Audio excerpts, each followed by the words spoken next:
To get started, I am going to start by making this sauce. I am going to be using 4 tablespoons of sesame paste. This is 100% ground sesame seeds, and I believe they're toasted sesame seeds. If you guys hear noises, that's my family in the background. Okay, so that is my 4 tablespoons of sesame paste. Next, you can add equal parts or 4 tablespoons of peanut butter. I am a nut-free house, so I'm using sun butter. This is a peanut butter alternative, but definitely use the creamy nut butter or definitely peanut butter of your choice. Okay, so now I'm going to add 1 teaspoon of grated fresh garlic. This is around 1 large clove that I grated. You could also mince it finely. I'm also going to add some grated ginger. This is 1 teaspoon as well, right into the bowl.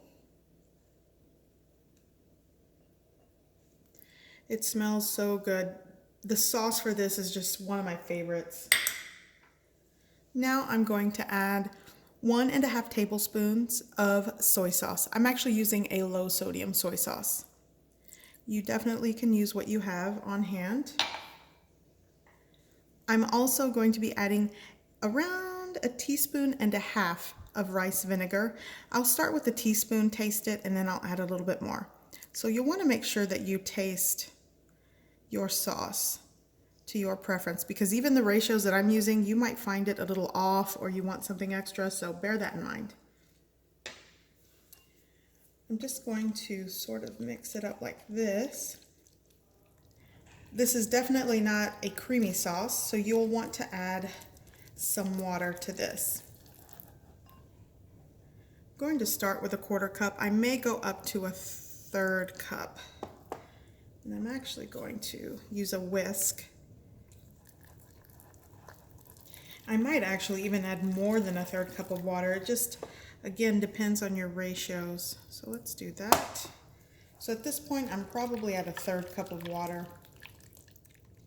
Okay, so I added a little over 1/2 cup of water to get this consistency the way that I want. So you'll have to, again, play around with the ratios. And I also added the extra 1/2 teaspoon of my rice vinegar. And I'm going to add an extra 1/2 tablespoon of soy sauce. After I tasted it, I think it needs a little more soy sauce. I will be putting what I used in this sauce today.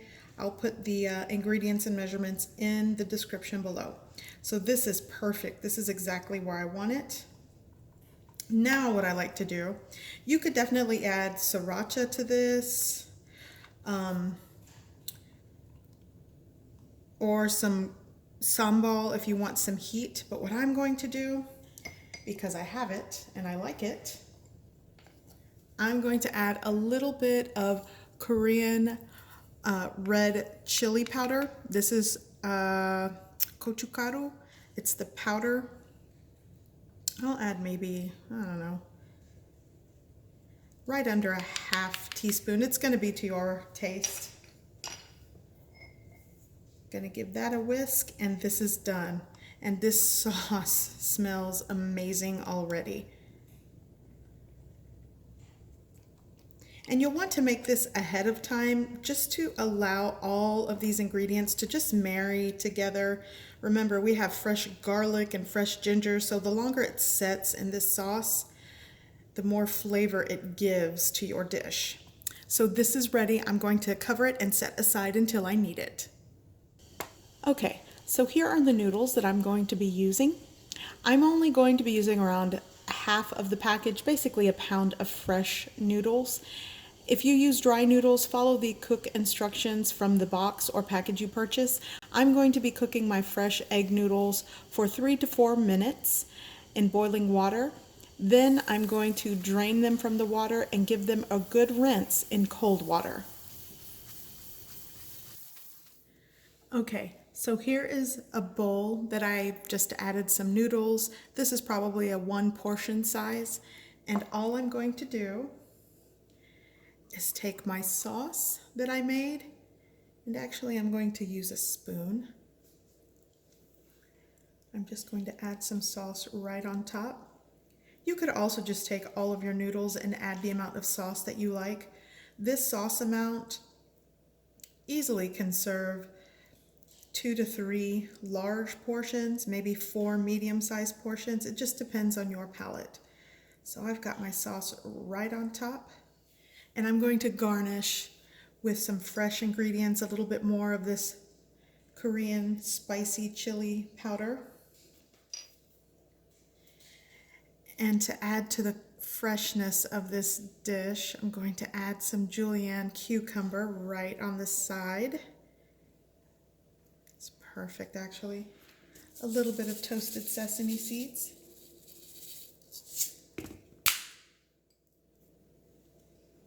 And some freshly chopped green onions or scallions.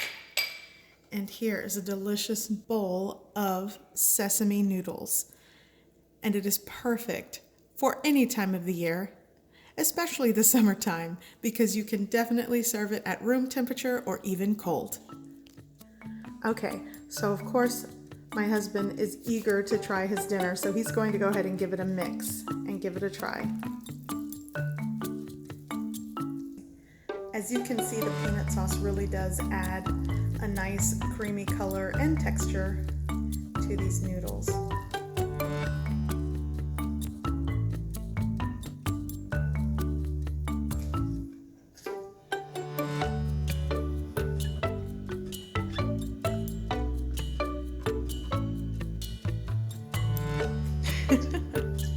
I think he likes it.